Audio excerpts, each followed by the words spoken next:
Hello there, welcome back to the Ogre, the old Git Reacts, Reviews and Oft-Times Reminisces. Album covers can be funny things, can't they? Designed primarily to get you to buy or at least listen to the music therein. Sometimes they fall flat on the face in that regard, and some of them act as an outright warning not to touch the blooming product at all.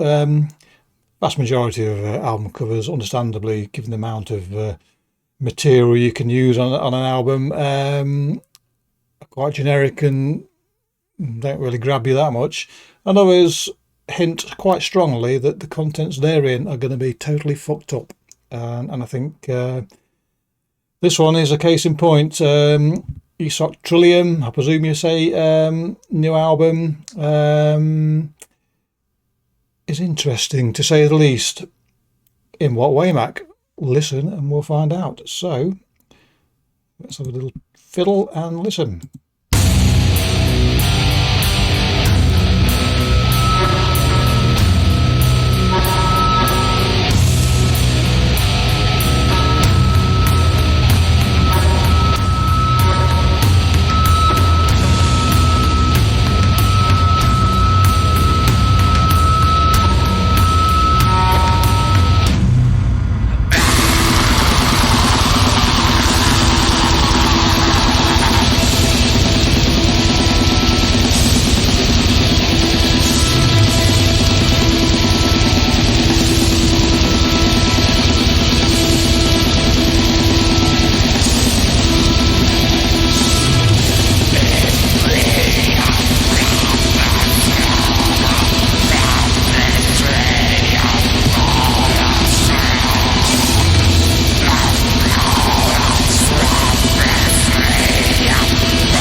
Another one of those, that's how I start a song.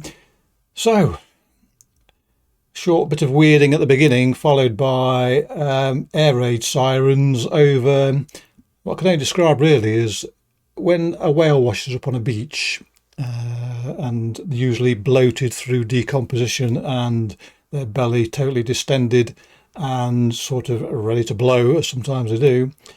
It's as if somebody took a jackhammer, a very blunt one, to that whale's belly and made percussive noises on it. That's what the drumming reminds me of at the beginning there. Delightful.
Just love that harsh, as I say, air raid siren noise that overrides those fast sections. It struck me while I listened to it that you could also describe it as the aforementioned whale, just as it was going into its death throes, the noise it was making. It's got that sort of underwater whale distress song element to it. Black metal for me, and any sort of metal, particularly extreme metal, often turns me off when it comes to the vocals. I prefer the banshee end of vocals rather than the honey monster ones. But here, the vocals are harsh and abrasive, full of character.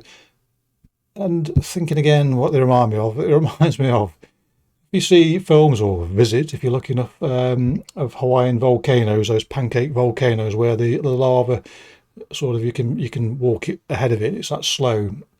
But you get these tubes of lava that are solidifying on the outside, and then the front edge, the lava's bubbling along and turning from that deep orange into black, and you have that rippling, that sort of cracked eggshell sort of texture to it. Those vocals remind me of that. It's like volcano lava cooling and blackening, but if you touch it, you'll find that there's fire within. I don't know if that analogy works for you, but it's what his voice sounds like to me, or the picture it paints anyway.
I've said it time and time again that I prefer a song that belts along from start to finish. And if there has to be slow points in a song or sections, then very often for me they don't work, because I'm a speed freak end of the day. But some people can chuck in a slow part, and hold my interest, and this is a case in point. There's an element of somebody walking through the grey door about this. There's something otherworldly about the accentuations in the slower parts. A little bit, in the corner of your eye, which keeps it interesting and keeps that element of menace, or at least trepidation about it.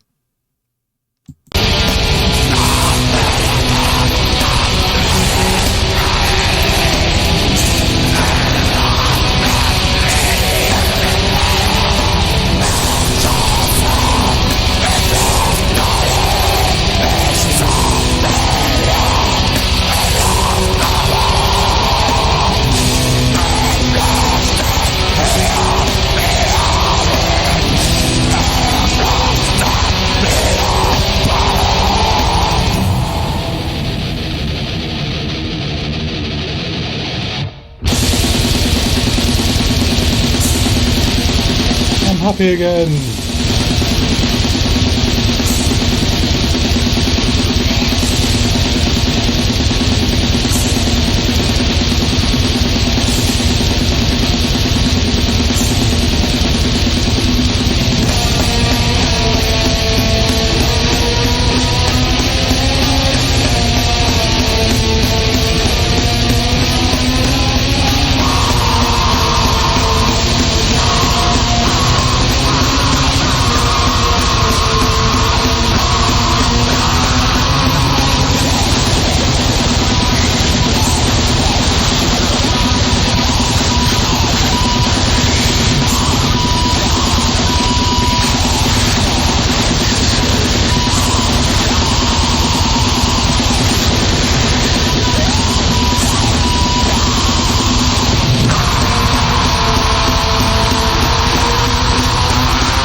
So there you go.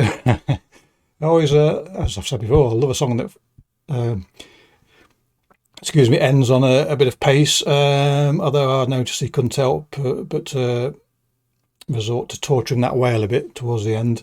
Yes, fantastic. This album is top and tailed by songs of that nature. Some rapido drumming, but the whole album really has its moments. If you like your frantic drumming, if you like frantic anything, there's plenty of frantic elements within the whole album, so it's well worth you at least cocking your ear to it and perhaps putting your hand in your pocket if you're suitably impressed, as I am.